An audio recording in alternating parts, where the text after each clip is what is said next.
Welcome Welcome to Shade in the City. City. I'm your girl, Treese. It's Nose. And today we are jumping into Love and Marriage DC. Let me make that clear now in the front that we're doing Love and Marriage DC episode 7. Mm-hmm. So we are getting well into the season. I'm excited. I really do like this cast, this crew, and I'm ready to get into it. And this episode wasn't as shady, but Erana came with that heat. So let's get into it. She did. Yes, she did. And let's get shady.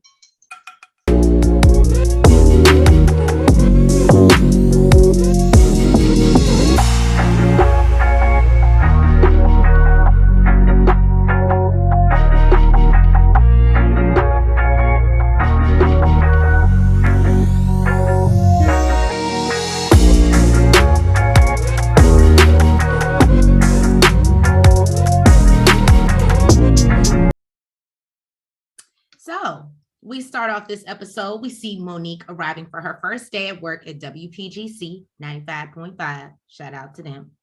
And, for the new morning show. She's super excited, but she says that this getting up early is going to take some getting used to. It's for the birds. I'm with you. I said, look, she said, woo, child. And I said it with her. I was like, woo, child. What?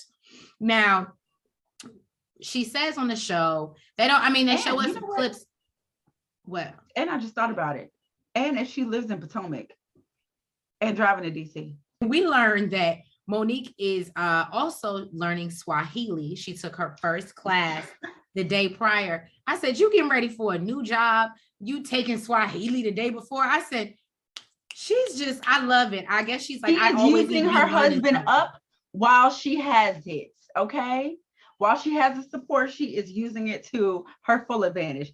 And that brings us to Chris, because Chris is having a hard goddamn time with these goddamn kids. They want pancakes. It didn't look too bad when it first started. He looked like, hey, what all the dads want to be, the fun dad, right? Hey, let's get up. And the kids are like, well, we want pancakes. And he's like, I don't know how to do that. He's like, he made them some oatmeal or something? Yeah, he made them some oatmeal. And it was funny because Monique actually tweeted and she was like, yeah, Chris don't make no pancakes. He's the oatmeal king though. He's the oatmeal king in the house, but he don't make no pancakes. And I was At least he made it on the stove. At least he made it on the stove. Right, because look, I mean, when he this said mama would have put out that Quaker Oats instant. When he said he didn't make no pancakes, I thought he was about to pull out some boxes of cereal, to be quite honest with you. Right. So I was like, hats off, Chris. But then I was laughing because there's lizards on the counter. It's all types of stuff. But he was giving Monique energy. He was like, get that damn thing off the counter and make sure you sanitize it when you're done. Now, with the breakfast that, he created for them, the kids are definitely missing their mama. Right. Okay. But they're proud. They're proud of her and what she's accomplishing, what she's doing. And I thought it was so cute because I think it's her oldest son. He was like, you know what? Now her haters are going to have to listen to her every morning on the radio. I said, you know what, young king, right? You are correct. You're right. I said, it was super cute. And Chris said, I feel like I'm managing a team, but everybody has their own play. And I said, that would be accurate. Welcome to kid life. Welcome to parenting. Well, I was going to say, welcome to parenting. Right. So Ashley is meeting with her editor and publisher, Audrey. Oh, Ashley and Audrey, that's cute. At Busboys and Poets. Been there, love it. Yeah. Good food, love it. It's okay. I like the entertainment as well, Oh, okay. You see, I didn't have entertainment when I was there, so. Oh. Maybe it was an off night. You have to go when they have an entertainment. So Ashley explains that, her book is a help rediscovery book. Is that exactly what she said? Yeah, she said it was a rediscovery. She said, okay, she's not. She don't really want to. She don't exactly. There's no hand holding. And it's not really the type like, she feels like people have like what they want to hear, and she's like, yeah, it's not like that. You gonna get the real. It's not everything that you just want to hear. Now apparently she has some apprehension when it comes to being on the front cover of her book. She said she don't like taking pictures. She feels like she looks kind of funny in pictures. And Audrey tells her, look, boo, this is your brand, your book. you need to be on the cover, and tells her, and you need to put that in your book. How you had some insecurities about that, and you're going to overcome it because this is what you're doing. And Ashley's like, yes, you know what? And can I just say, I love that, because Ashley, that goes to really show you really never know what someone's going through. And I think she touches on that, but she does not appear at all to have any type of self-esteem issues, any type of, she's beautiful, like she right, is. but she is, but just how she comes off. So it's crazy to me to learn that, you know what I mean? But it's probably growth as well. But as far as her public persona, she appears to be, you know what I mean? And that's why I think, like I said, I think she even says, like, you know, people look at me and they think, oh, you have no reason to feel no type of way, or be, you know, life looks great for you. You're beautiful. You have a beautiful family. You have a great husband. And she's like, no, I deal with shit too. Like, exactly. So Ashley reveals to us that there was a time where, you know, Quick's career was taking off and she was home with the kids by herself. And, you know, she basically gave up her dreams and dropped out of school twice. So she said at that time she cried for 24 hours straight. And was trying to convince herself that she was okay. Yes. And she had an appointment. Just so happened she had an appointment at her doctor the next day. And she was like, her eyes are bright red. Her doctor asked her what was wrong. She's like, yeah, I'm fine. And she was diagnosed with depression. Now she says, to an outsider, basically people would assume like everything's perfect in her life. She's good. Like, what do you have to be depressed about? And, you know, she says her book will be basically an open book about her life and her depression. Ashley says, you know, it was really a struggle. And, you know, and Audrey wants to know like when this book is gonna be ready, basically. When are you gonna have everything due? Yes. And she's like, well, she's struggling with the ends because there really is no ending. She's still working on herself. But you know what? She says that her finish line is her loving herself and being okay with who she is. And she's there. And walking past the mirror and be like, oh, that's you, boo. And that's who she is. She's there now. So I guess we'll be getting that book soon. Right. Because she's going to do that shit. Monique returns home from her first day at work. That was her weave on the counter. After they don't do that. I was very impressed because she had me fooled when I was like, oh, she just, you know, letting her hair down. And I said, oh no, she took it off. She took it on the counter where they just sanitized. Look, don't do that. You would have felt some type of way. I just cleaned right there. Yeah, you know I would have. I didn't want to say it, but you know. Now you want to take some shit out your head that you've been walking around and sweating all goddamn day and throw it on the counter. Well, I don't know if she's been sweating, sitting down, talking on the radio, but you know. Who cares? Anyway, Chris asked how her day was, and she said it was amazing. She felt like it was what she was meant to do. She said when she was younger, she used to have her little boombox and pretend that she had her own show. Girl, I get it. And she, you know, so now to have everything come to fruition. This heifer used to write screenplays. Okay. I'm just saying, Tyler Perry. Just saying. Now, she asked Chris how his day was, and he said it was like, I thought Chris was handling things well. And then when she asked that, it's like the floodgates open. He said Chris was like, this was hard. Give us a speech. Right. He was just like, nah, the kids was a lot. And, you know, they was running around and nobody wanted. He was like, it was just a lot. And she's like, well, you know, and I think this was super dope. And you can tell that they've been in therapy because I noticed that she acknowledged, but she also didn't give a fuck. No, she acknowledged, but she also said, and I appreciate. She said, I appreciate it, but you need to prepare. Yes, but I think she was saying like as a helpful hint. I did, and the only reason I say that is because I do that to my dude. Like, I never want to feel like I'm micromanaging, or as he says, I micromanage. So sometimes when I see he's having a rough time trying to do stuff, and I know an easier way to do it, because I know how my son moves, I'll be like, maybe just try this, and it might work a little bit easier. So I get what she was trying to do. But Monique said, like we said, Monique knows her delivery could be better. She already said she said, I appreciate it, but maybe you need to prepare because you can't win with 3 children. And basically, nigga, maybe you might want to get up earlier, make a plan, decide what you're gonna make for breakfast. You know, do some, but shit ain't changing. Nigga, I'm going to work. I'm learning Swahili. I got shit to do. So you figure it out. That's what I got.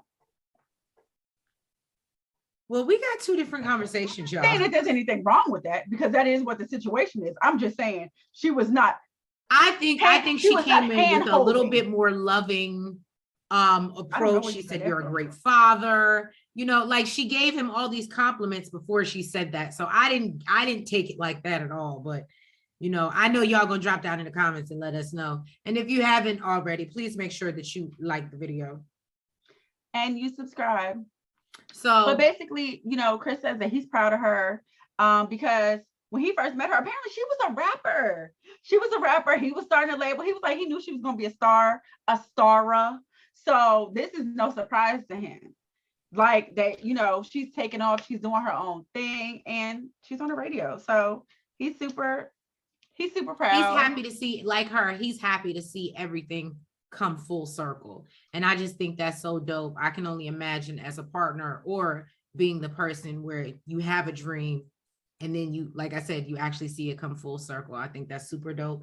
And I love the supportiveness regardless of what, you know, I love how they support each other.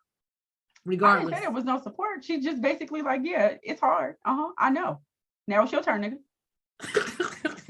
But Monique does say that it's nice to be the one leaving the house every day. She said pray. I basically felt like she just said pray on it. You're terrible. I'll let Nails do this one because she spends the most time on TikTok. I do. at 3:00 in the morning, I'm getting notifications because somebody's up on TikTok. I get them too. Don't do that. I'm sending them back to you because you're up. She be sending me other ones. Don't let her lie to y'all, okay? So Erana and Jamie are shooting a TikTok because we know they're TikTok famous. Jamie says he's loving his TikTok money, but it's, you know, it ain't what pays the bills. That's like they free money. Erana says money, traveling money. He's like, that's not mine. You know, that's my saving money. But he says it's their businesses that pays the bills. I guess he had to make that clear because I don't know. I guess he wants to let us know that his businesses make more than TikTok money. I don't know the purpose of that. Look, but at least you're making money off TikTok, so there ain't nothing to be mad about. If that was what paid your bills, that is okay. Yeah, that's what I'm saying. We wouldn't give a damn either way. As long as your bills are getting paid, right? You know, IRS ain't after you. Look, as long as we don't get the notice on Shade Room that shit is on foreclosure, we don't give a damn. We don't care where it comes from. So he basically says that people love the fact that, you know, they thought like that they were both so serious, and it's cool to see them in this other light on TikTok being funny and doing like goofy things. So It blew up. Okay, it blew up because it is funny though. Their stuff is super funny. And it makes sense because I mean, if people see him as a bully, to see him doing this funny stuff and like a softer side of him, yeah. Exactly.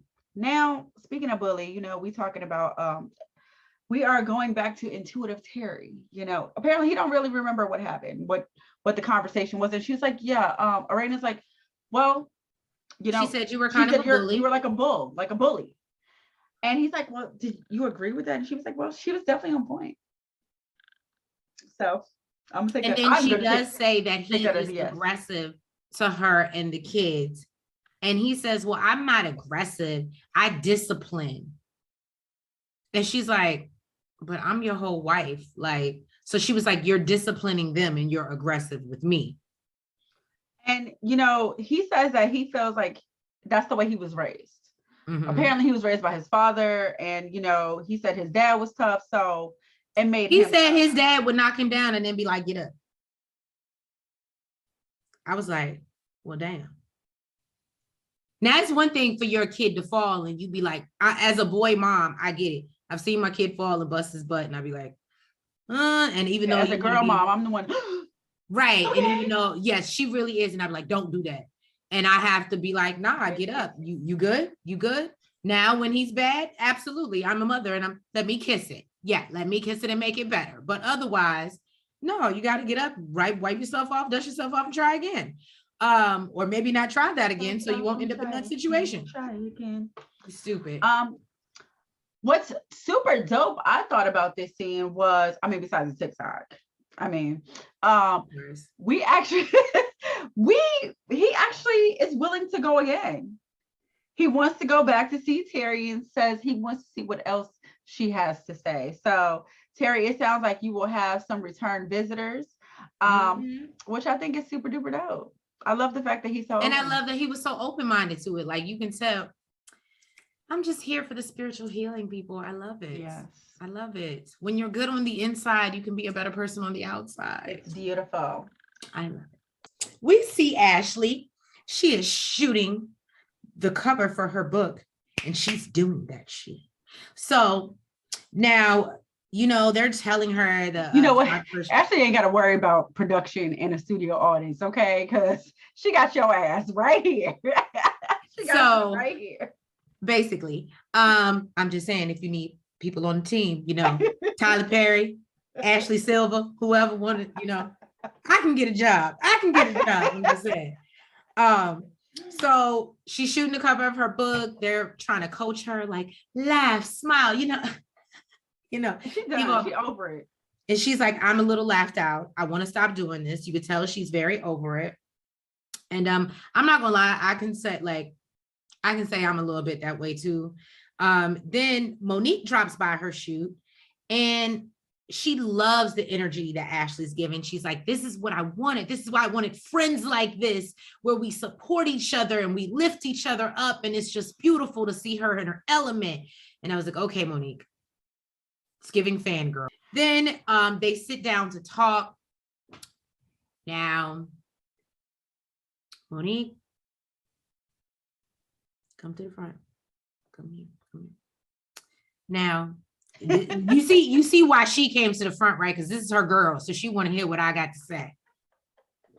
Now, you keep saying that you don't want to be messy. I knew it. I'm trying a lot harder than I would with most people and most shows that I review, because let me make sure I got it this way. So by the time we switch, her, whichever way she is, this one always goes to bat for you. Ma'am, if you didn't tell them about the nicknames the first time, why did you feel so inclined that you needed to bring it up again and repeat it? And I know she's going to jump to defend you, so I'm going to let her. Oh, she doesn't have anything to say. So now she basically tells Ashley about the rest of the conversation that she left out, that Winter made up nicknames for their husbands, called DJ Quick, DJ Fun Size. And Ashley actually laughed at it. And she was like, I think Monique expected me to be mad, but I don't care enough to give that energy. Ashley, do that shit. Now, now she brings up the fact that she mentioned, Jamie and his red light special. Yeah, that's different. And the situation that went down and how he got that nickname. And I could tell in Ashley's face, she was looking at Monique like, but you being messy. I talked to Erana, right? Oh, okay. Because it clearly Ashley didn't know. You know what though? The thing is, so Ashley, I told y'all she was gonna do it. No, I'm not. So Ashley was, of course, having a conversation with Monique, and Monique starts talking about herself, right? And she's like, this is Monique. This is classic Monique. This is what she does. She loves having a conversation about herself. But if you let her talk long enough, she'll start talking about other people and drop nuggets. And it gets her in trouble. It gets her in trouble. And then she, tries to clean it up later. And this is basically what Monique did. She is talking and talking and talking, and then starts to talk about other people, and she's dropping nuggets. And 9 times out of 10, she will have to clean it up. You know what I like about Ashley? You are a very good judge of character. Go ahead. This is why she cut motherfuckers off quick, in a hurry. Okay. Now, Monique tries to kind of tell her like, oh, well, the reason why she was saying this is because she wanted it to be known that, nobody's man was her type. And she's like, yeah, because he's not a scammer. Right. This bitch like scammers. And I would, Teresa's right, I would normally go to bat for Monique, because I still do. I still like Monique. I still like her too. I just think she's messy. I don't think she and I tried to give her the benefit of the doubt. I don't think she's messy, but this no offense, we'll see later on in the episode, but her and Chris are messy together. I think this was a messy moment. Okay, but is she a messy person? No, I do not believe that she is a messy person. She actually says that she doesn't believe that Winter is a messy person. She thinks that this is a reflection of all the things that she's going through. And Ashley agrees. She's like, yeah, but she's taking out on the wrong people. And I don't want to have shit to do with her. I don't want to be in her company. I don't want to be around her. I don't want to have anything to do with this lady no more. Understandably. But why what? Why am I laughing?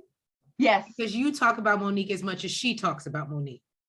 I like Monique. No, I mean, you talk about Monique as much as she talks about herself. That's what you sound like right now. So Quick and Chris, they meet up at Spa World, which is the place me and Trace go to. We love this place. Okay. We just love this place. Okay. I wish they had a shared facility, but yeah, they cool. Well, we'll get into that later. They're going to get some foot massages. Because, Quick says that he heard some great things about this place, and he's trying to follow everybody's advice. He does believe that health is wealth, and he's trying to kick back, relax, and, enjoy the ride. And, Chris also says that he needs some relaxation time after dealing with them damn kids. You got to do that. This is why we go. Chris. This is why we go. This is why now you see. Now, okay. Now I'm gonna give Monique her props. Now you see why she has the energy that she had, because this is what she dealt with for how long? Why ladies loved. I mean, it's not the only reason, but this is one of the reasons why women love the spa. And I would have been getting more than a foot massage. You know that. No happy ending. But. No happy ending. So they're sitting down for their foot massage. Quickly picks the female. He's like, oh, I want her. Chris, you got to do. All right. And you know what? Chris, that doesn't bother Chris, because you got to realize he's an athlete. Yeah, he did. So he's had men, like, you know what I mean? Coaches, like, so that doesn't phase him. So it worked out perfectly, because apparently it bothered Quick, and Quick was not going for it. Okay. Quick was real quick to be like, no. He was quick with it. Okay. And so the guys get to talking, and apparently they both can relate to each other with taking their wives' roles. Okay. Chris is talking about how Monique has started her new job, and he's doing all the duties that she did, and how it's hectic, it's a lot.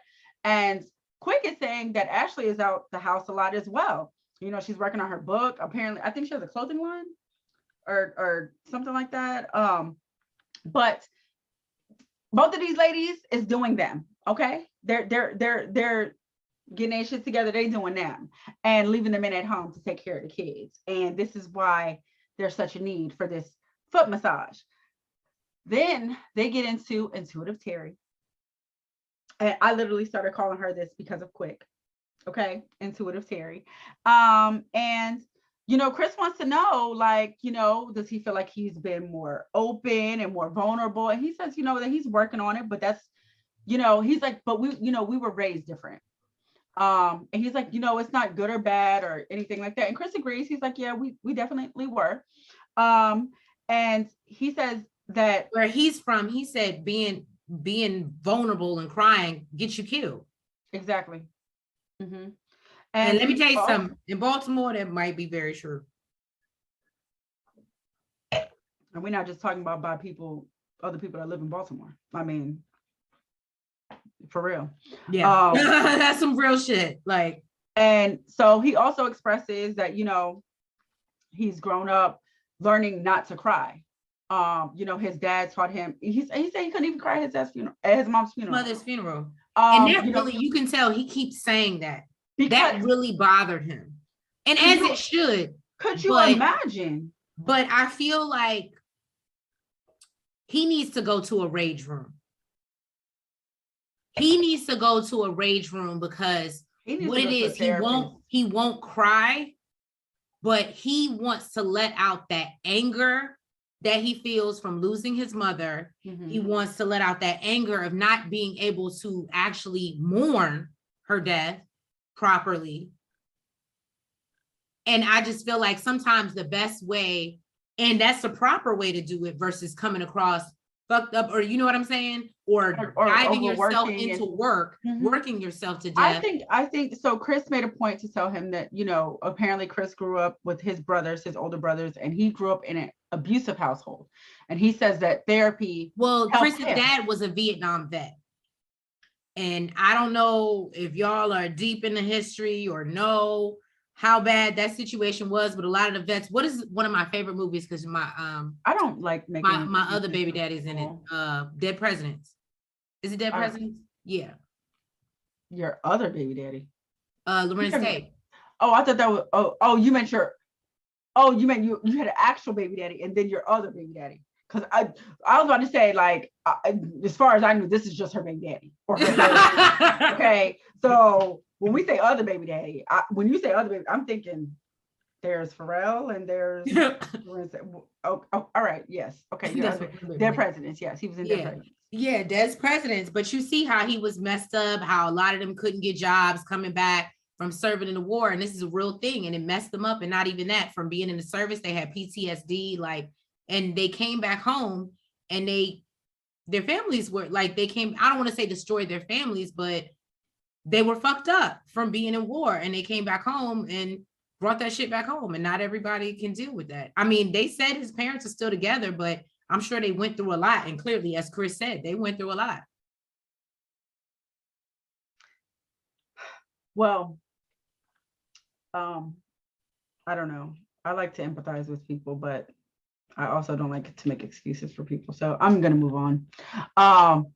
He says that, he needed therapy from that situation. Make an excuse for Monique all day, though.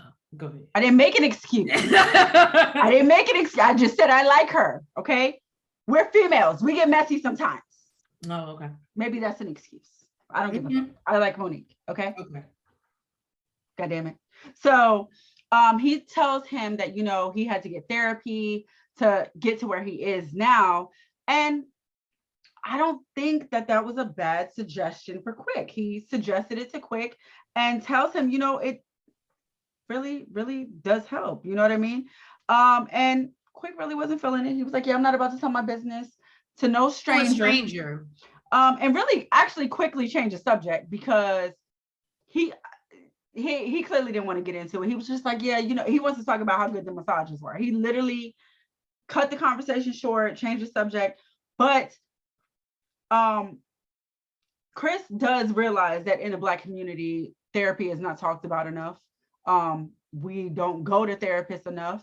And literally, this is really like a new thing for the Black community. We knew therapists exist. It's just not something that, unless you were raised by another race, it's just not something that the Black community did. So he doesn't really push the issue. But I really believe that. But that don't make it right, though. No, it doesn't make it right. But I really feel that it would really truly help him. Let me say something. I have gone through death with people that were not my immediate family. Mm-hmm. So I could never imagine losing my mother and not even feeling some type of relief as far as crying. Crying gives you some type of release. So so the fact that he couldn't even cry, and he still has not. I mean, it's well, we saw him break down last episode reading the letter, but he has not really mourned his mother's death. No, he hasn't. So for me, it's super sad. It's super sad. I wish that he would. You know, I wish he would be more open and more vulnerable, just like Terry said. And I feel like with that, he would be more open to seeking therapy. And one thing that I did like about this scene is that Quick said, you know, Chris talks about him and Monique were going through a rough patch, and, you know, in his when he was in his career and she was just at home and whatever. But what Quick says is, you know, that has always been my biggest fear, is to lose my wife and my kids. And I just thought that was so, like, I literally almost teared up. That's why he's trying, girl. That's why he's trying. Okay. And that's why I was like, but here's my whole thing. If you're okay with talking to Terry, and I understand she may not be a therapist, but if you're okay with talking to Terry, why wouldn't you be? Because he really did. He opened up a lot more than I expected him to open up. It was probably curiosity, a lot of it. Well, and not even that, she hit on something that he, but that's what it was. He couldn't deny. I mean, before he even went. Right. What made him even decide that that's something he wanted to do? It was probably a lot of curiosity. Yeah. Versus a therapist. So, little booties matter everywhere, y'all. But I am with Erana. We see her going to a consultation as she's looking to get a skinny BBL, y'all. Now, like I said, little booties matter. So she want a voluptuous figure. And girl, I be wanting it too. But she ain't got no fat on her body, just like somebody else I know. Yeah, I don't know where they're gonna pull it from. My cheeks, maybe, but that's about it. No, because they don't have a sunken in face. That ain't gonna that still won't do too much for you. Don't do that. So yeah, basically Ashley joins her, and you know, it's like, well, since you held my hand, I have to be here to hold yours. And basically Ashley asked her the same question, baby, where are you getting fat from? And so Ashley says in the confessional, the only thing that probably weighs a lot on Erana is her wigs. I said, oh. Well, y'all some shady friends, but okay. Then, you know, is that shady? Huh? Is that shady? It is kind of shady. Then the doctor tells her to, you know, disrobe, and she's like, well, what you mean? And Ashley's like, we need to see that AF, okay? If you gonna go get one, we need to see what it's gonna be looking like. And we see Erana has an amazing body. There's literally no fat, like no stretch mark. What was it? No stretch marks, no fat, no nothing. No cellulite. Ashley said, and I got all of it. She was like, I'm mad. So, you know, I feel like is that what running does? Is that what running does? Yeah. Running just melts all of that stuff off you, huh? I don't give a damn. I hate running. You stupid. So, you know, Erana says, it basically tells Ashley this has a lot to do with what they talked about in the healing session with Terry, and that, you know, she sees all these girls online and on Instagram, and, you know, she feels like she needs to look a certain way and her idea of perfection, and she wants to achieve that. And Ashley is very supportive of her, but at the same time trying to make her realize your body is beautiful as it is. And that these girls on social media are using filters. Right. And that you shouldn't base your life, because everybody's going to come and put their best foot forward on social media, but you shouldn't base your life or your life decisions off of that. And I was like, well, and I will say, I don't think Ashley was wrong in that, because I know Ashley has had work done, but I really believe it's like she said, she had like she had things that, and as we know, she had self-esteem issues and depression. So there were real, and not saying that Erana shouldn't have, trust me, as a small girl, people think, oh, you're small, you're great, you da-da-da, you can wear anything, da-da-da-da. What about when shit don't fit? What about when you don't feel a motherfucker out? Can't wear a jumpsuit for shit. No, that's my shit. I love me some jumpsuits. Because it looked like a fucking curtain. That ain't fun. Okay? No, she didn't. That ain't fun. Skinny bitches got problems too, okay? I be wanting to wear the, you know what my favorite thing is? A romper. A romper. That's the best I can do. But don't ever put me in no long pants, no jumpsuit, no shit like that. Because guess what? It look like a curtain. It just drapes over you. This is not. Skinny bitches have problems too, y'all. That's all I'm saying. Jesus Christ. It ain't that easy as you think. Okay. But Erana basically, so Ashley, she gets talking to the doctor because she want to get rid of that, what her pussy fat. Her underarm vaginas. Yes, her underarm vaginas. And it was like the axillary fat. She's like, I don't like that word. No, I don't like that. Mine was better. They changed it to like, axillary fat. Okay. They don't change the whole damn word. This medical term from axillary to axillary. Ashley does decide to tell her about the conversation with Monique, as she should have. Because as I told y'all, Ashley was sitting there looking like, okay, keep talking, Monique, keep talking, give me more. So she tells her like, oh, so you know, Winter got nicknames for our husbands. And you know, she laughs it off. She really does do it playfully. She's like, you know, I'm not worried about that bald-headed hoe. But and she's like, bald-headed hoe. Erana actually is offended and takes it very personally. Well, because hers was different. Hers was actually made up from something that she told her. With Ashley, she's just going off of his size. Right. She's like, yeah, he's short. So okay, it's not original, but DJ Fun says it's funny. Right. But you are actually making a nickname off of something I told you in private and being vulnerable with you. Bitch, those are fighting grounds. You felt the need to share that with other people. Those are fighting grounds. Wait. So Erana decides she is going to meet up with Winter at Joe and Juice. Basically to set her straight. Because bitch, you ain't just gonna be talking about my husband out here in these streets, making them nicknames and shit. And Winter, of course, she comes in blindsided, as per usual, because she don't know what the fuck she did wrong, but she's still out here just causing drama. You know, they sit down and Erana's basically like, well, you know, I'm trying to figure out what's going on with us. You know, after the event. You said what? I thought we was establishing a friendship. I don't remember her saying that. You stupid. But she was like, you know, after Ashley's event and now, you know, rumors about husbands and shit like that. Like, I heard you was making them nicknames, boo. And Winter's like, oh, you know, I'm sarcastic. And yeah. Yeah, Ashley's like, no. She's like, yeah, I called DJ Quick, DJ Fun. She's like, don't nobody hear that shit. That's not cute. I told you something in confidence. Oh, well, how was I to know that it was in confidence? Bitch.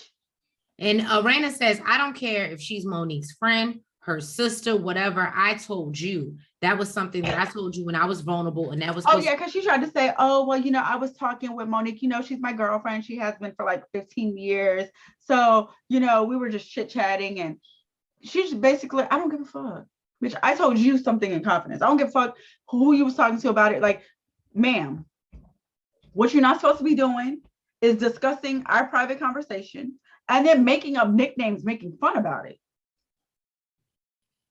Let me say something. Oh. And then Erana basically asked her, bitch, are you mentally fucked up in the head? Like, are you okay? Are you mentally okay? Because you are out here acting like you're a whole relationship coach, like you got your shit together after you had these 2 relationships that fucked your ass up.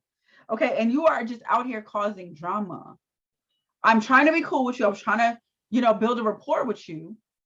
Actually was vulnerable with you, told you a piece of information, some shit that, you know, was near and dear to my heart. And you out here spreading it to everybody and their mama and making them nicknames about my husband. Let me tell you something. She'd have caught a whole fucking fist to her face. I'm trying to tell you. That's what we're not about to do. Now, yeah. Erana, of course, she's on national TV, so she got to keep it cute and keep it calm. But we know Erana is Baltimore all day. So I really feel like had the cameras not been there, Winter would have caught them hands. Thank you guys so much for tuning in to another review of Love and Marriage DC. Yes. Please make sure, if you have not already, that you hit that like button. You comment. You subscribe. And you hit the notification bell. And guys, we're trying to get to 300 quick, swift, and hurriedly. Yes, thank you guys so much. And please make sure that you tune in next week because it looks like the couples are going on maybe a little retreat. I don't know, but I don't know how Kevin got involved. But I can't wait to see Kevin. What it looked like, it's about to go down in the DMV. That's what it looked like. Okay. It go down in DMV. All right, y'all. Y'all have a good night, and we'll catch you next week. Bye-bye. Front, back, side to side. Make sure you go like and subscribe. Front, back, side to side. Make sure you go like and subscribe.